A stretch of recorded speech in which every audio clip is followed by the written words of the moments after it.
Avant de commencer ce chapitre, j'aimerais faire un tout petit résumé de ce que nous avons lu jusqu'à présent. Thérèse a rencontré Afoué dans la maison de son oncle à Yamoussoukro lorsqu'il était allé s'occuper de ses enfants-là pendant que son oncle et sa femme effectuaient un voyage, pour ne pas dire leur voyage de noces.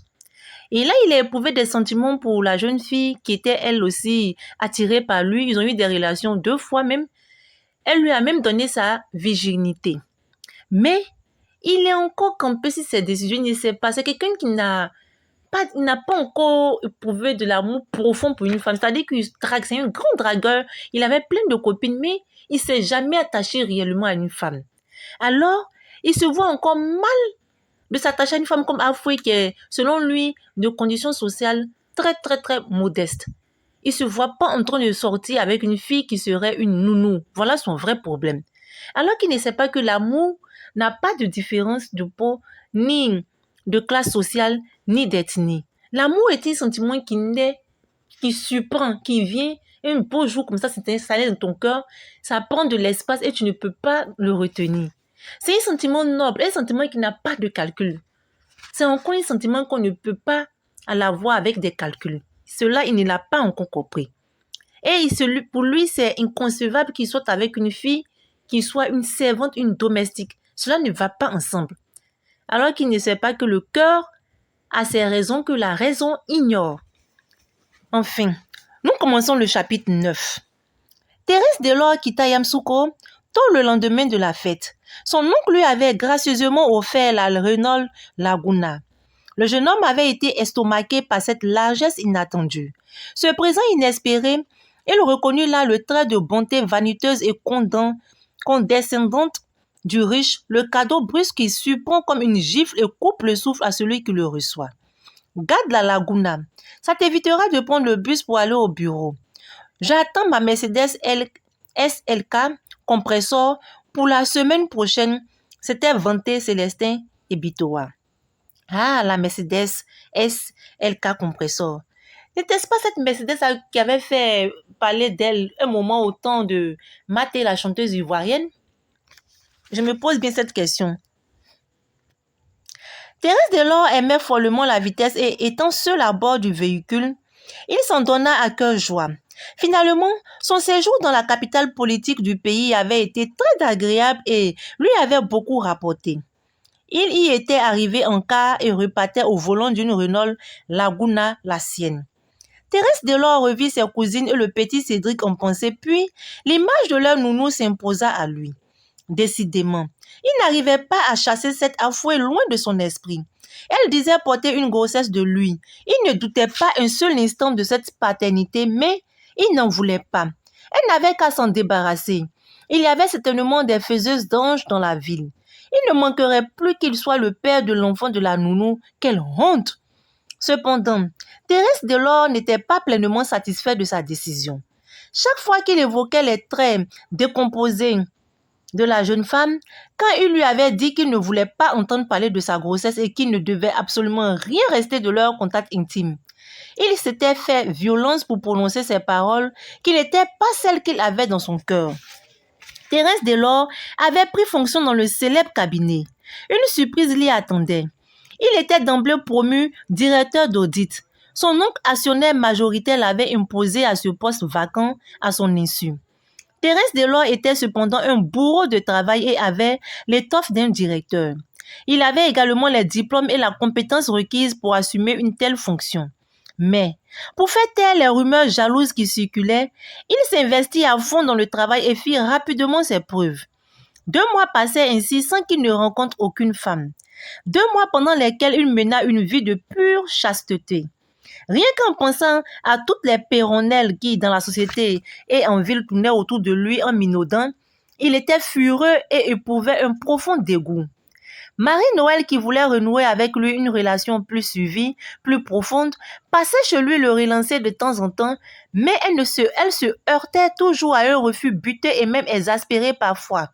Cependant, elle gardait espoir car son amie Gertrude, la sœur de Thérèse Delors, lui avait certifié qu'il vivait seul en reclus et ne rencontrait aucune femme.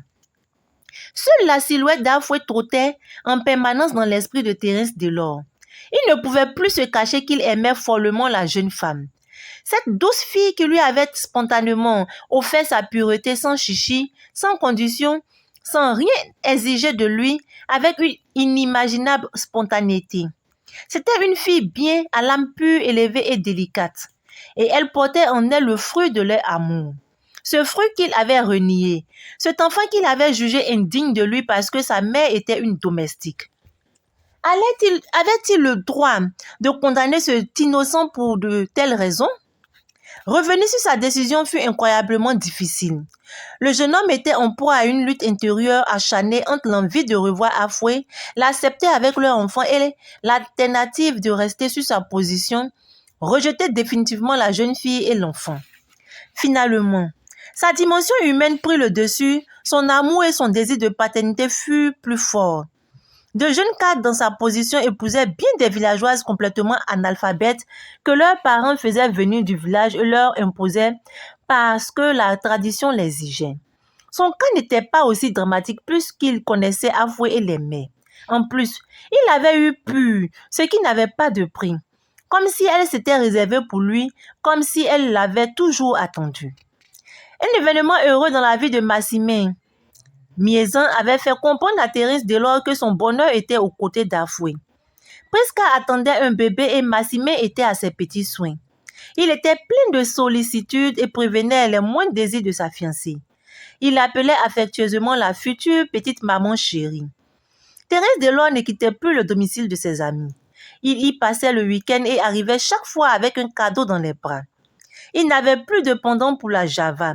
Courir les boîtes de nuit, faire chaque fois une touche ne lui disait plus rien. Il aspirait soudainement à la stabilité affectueuse et rassurante d'une relation suivie, d'une réelle vie de couple. Quand il arrivait chez ses amis, il passait de longs moments assis, le regard posé sur le jeune ménage. « J'aime vous regarder vous aimer. Peut-être en prendrai-je de la graine, disait-il à ses amis. Maximin et Prisca sortaient ensemble depuis le lycée et se connaissaient parfaitement. Ils étaient tellement complices et si taquins l'un envers l'autre qu'à les voir, ils faisaient penser à des amis. Ce samedi-là, Thérèse Delors arriva chez son ami avec un gros ours en peluche. Maximin était seul puisqu'il passait la fin de semaine en famille. Maximin taquina son ami qui s'était promu parrain du bébé qui n'était pas encore né.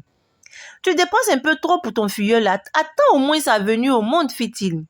J'envie ton bonheur, fit Thérèse Delors d'une voix douloureuse. Qu'est-ce qui ne va pas, Thérèse? Je te sentais préoccupée depuis quelque temps. Je voulais t'en parler, mais nous n'avons pas eu l'occasion d'être vraiment seuls depuis.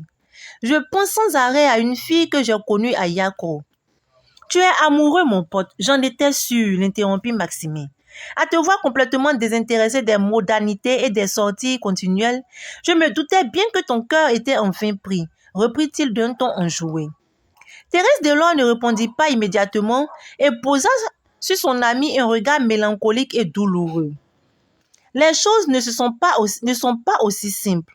La fille dont il est question est la nounou de mes cousins, avoua-t-il lentement. Quel est donc le problème? Sa fonction? L'interpellé hocha péniblement la tête. C'est toi qui en fais un problème. L'amour prend où il veut, avec qui il veut, selon ses critères et nous impose ses choix implacablement. C'est pour cela que le professeur d'université tombe follement amoureux de la vendeuse d'oranges illettrée, de même l'avocat de la tresseuse. Quand cela arrive et que l'on s'entête à ne pas l'accepter en étouffant les élans de son cœur pour épouser quelqu'un d'autre, eu égard à des considérations qui n'ont rien à voir avec l'amour, on finit sa vie de couple malheureux parce que l'on a laissé filer sa cote, sa moitié significative, expliqua longuement Maximin. Thérèse Delors et lui se regardaient longuement. Celui-ci était sidéré que son ami pût être si calé en matière de relations homme-femme. J'étais loin de me douter que tu avais dessus grand talent de conseiller matrimonial. Qu'attends-tu pour ouvrir une agence? Le taquina Thérèse Delors. Il rit un bon coup, puis il reprit d'une voix profonde qui semblait mesurer la portée de ces actes qu'il allait poser. Tu crois vraiment que je peux vivre avec une femme de condition si modeste, sans niveau intellectuel, sans avenir professionnel? Absolument.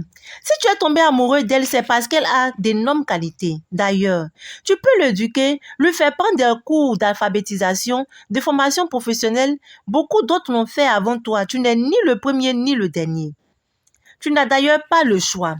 Vois-tu, Thérèse, ce qu'il y a de plus beau dans l'amour, c'est qu'on ne peut plus l'arrêter quand le mécanisme est enclenché. Tu as certainement raison, parce qu'en plus, je l'ai rendue enceinte. Et en plus, et tu es là à tergiverser. Tu veux qu'elle donne ton enfant à quelqu'un d'autre qui l'élèvera chichement ou qu'elle se fasse avorter, demanda Maxime déconcerté par ce qu'il venait d'apprendre. Peut-être qu'il est trop tard et qu'elle s'en est débarrassée. Je lui ai dit que je n'en voulais pas, que je ne voulais même pas en entendre parler. Grand Dieu, tout ça pour d'absurdes considérations de classe sociale. Appelle-la aujourd'hui même. Dis-lui que tu regrettes ce que tu lui as dit, que tu t'étais exprimé sous l'effet de la surprise qui t'avait complètement désarçonné. Que c'est elle la femme de ta vie. Qu'il t'est impossible de vivre sans elle, etc. Fais-lui le grand déballage, tu es plus doué que moi pour le baratin. Ainsi s'achève notre chapitre. Waouh! Que de bons conseils. C'est ce qu'on appelle un ami. Un ami qui sait t'épauler, qui sait te faire revenir à la raison lorsque tu t'égares. Vraiment, Thérèse Delors peut être fière de son ami Maximin. Sur ce, je vous dis à très bientôt.